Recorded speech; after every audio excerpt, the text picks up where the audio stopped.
কি সমস্যা তোমাদের? গ্যাস, অম্বল, অ্যাসিডিটি, সর্দি, কাশি, হেয়ার, স্কিনের প্রবলেম? তাহলে এভাবে টানা কয়েক মাস খেয়ে দেখো, খুব ভালো রেজাল্ট পাবে। এর জন্য দেখো বেশ বড় সাইজের 5টা আমলকি নিয়েছি। এবার এগুলোকে আমি টুকরো টুকরো করে কেটে নেব। আর এভাবেই আমি টুকরো টুকরো করে কেটে নিয়েছি। এরপরে লাগবে একটা মিক্সি জার।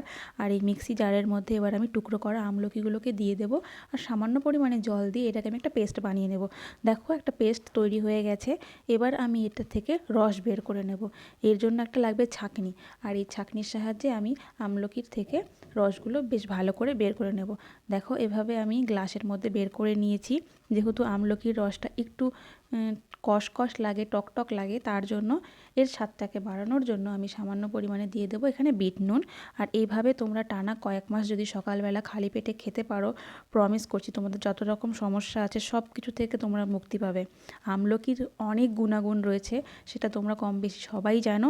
আর এই আমলকির ছোবাগুলোকেও কিন্তু ফেলে দেওয়া যায় না। তোমরা চাইলেই এগুলোকে লবণ দিয়ে রোদে শুকিয়ে তারপরে ইজিলি এটা ব্যবহার করতে পারো।